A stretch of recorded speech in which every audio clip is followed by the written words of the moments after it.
Let me tell you a little bit about myself. I've been a farmer all my life. I'm conventionally involved with two other brothers and my father.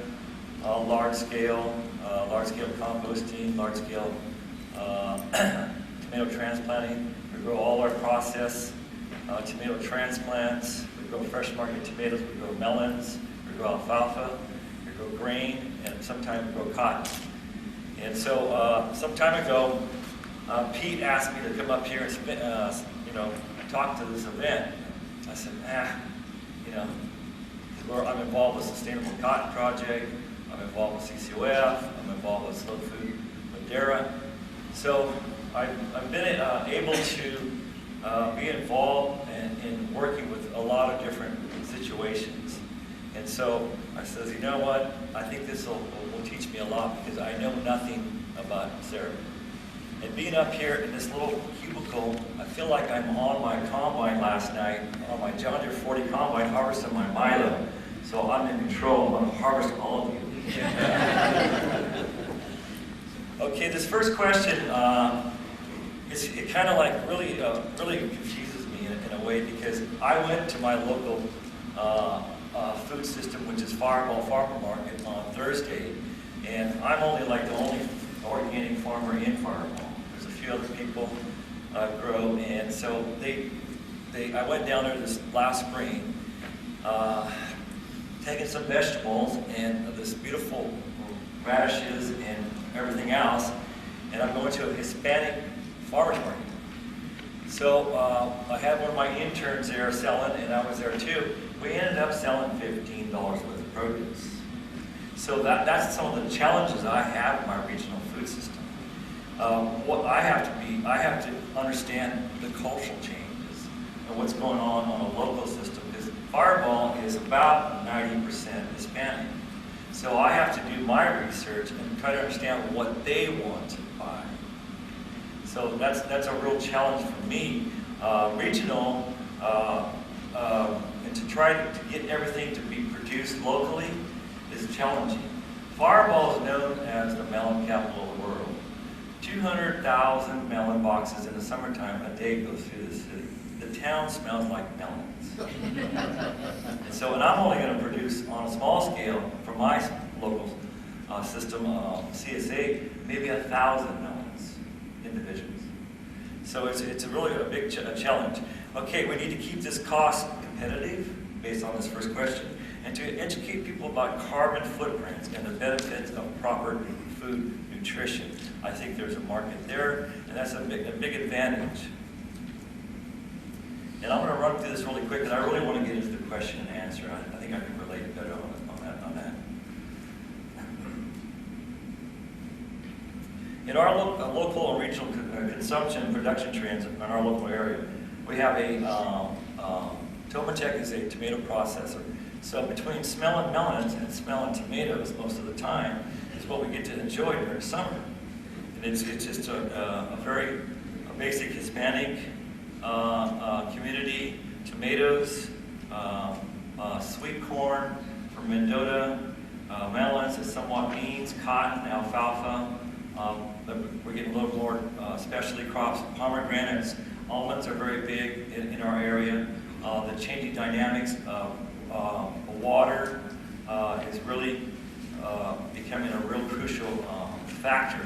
In our area, we have some of the cheaper water in our water districts. Where we go out of town, south, that's a federal water district where they have no water. So you're having a migration of people from the west side coming to our area to purchase land and try to keep on farming. So that's a real big concern, water issues on that. So it's going to create different production trends. It's a lot of challenges.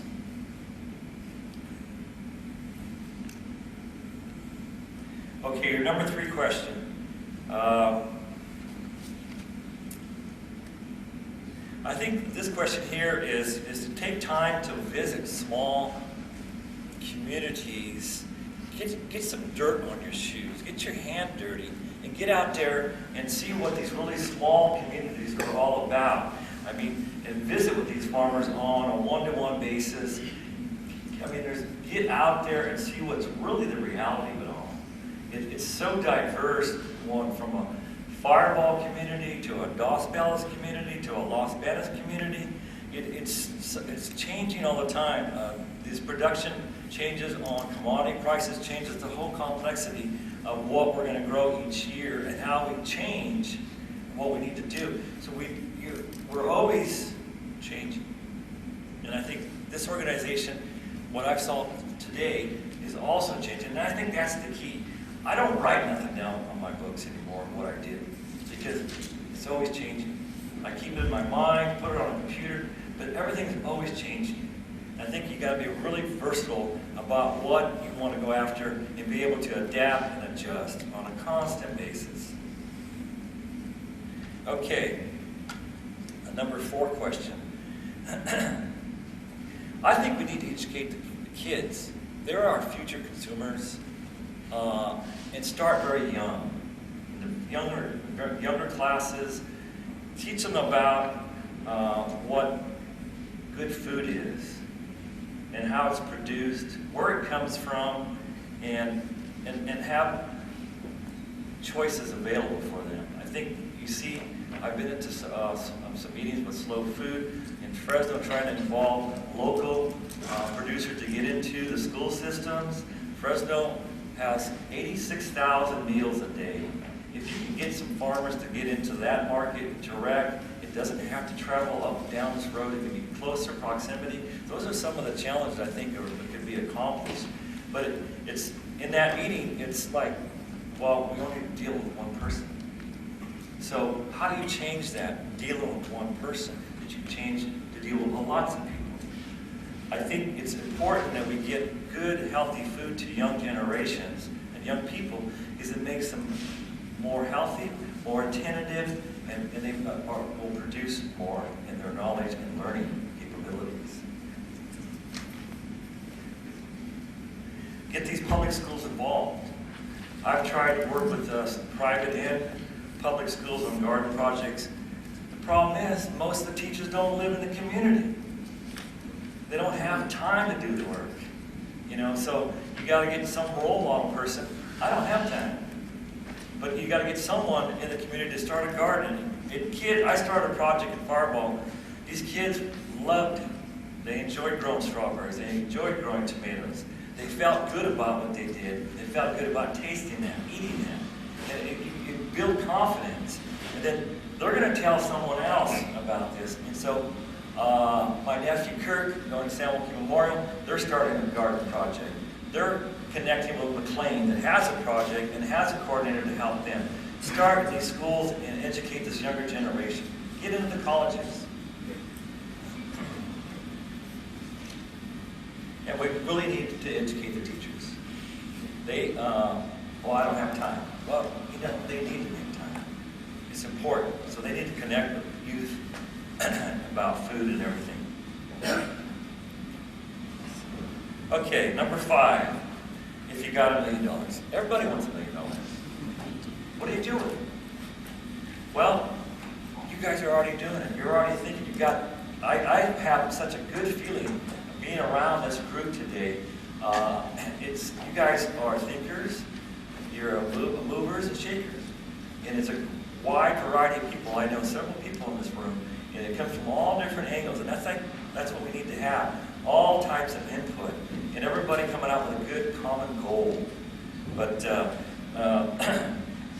education, to speak in simple, basic terms, communicate that health is available for small and medium-sized growers, and I think the large growers in listening today need some help.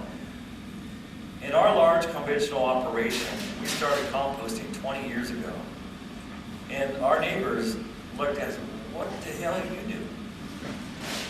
And I said, I'm going to find out. So we started doing that, and within 2 or 3 years, our neighbors noticed what our crops were doing by using our compost. And they said, well, we want to do that. So you've got to start somewhere and get it going, and people will follow. Okay, number 6, the barriers. I think you have to understand the different cultures. You have to find someone in that community that you can connect with and slowly try to introduce new ideas. Farmers do not like making changes. It's really, they like that comfort zone. I've been doing this and I don't want to change. Well, guess what? If you don't change, you're gonna be just like you gotta get to the front row, get up there and get involved. And I think that's the real challenge on a small scale or large scale. How do you get farmers to come to a meeting or be involved to listen to you folks? Why do I want to go over there and listen to you guys? I already know what I'm doing. So how do you, is it by a meal? Or is it by a new innovative way? Or is it a neighbor that's doing something and they can see it? I think seeing is believing. Or some way you got to be able to say, hey, try this on a small scale. It might make a difference. I am constantly, all the time, doing research. Trying something different. Because I think its benefit is economical, and you're going to save money, and it's good personal satisfaction to make change that's successful. It's really important.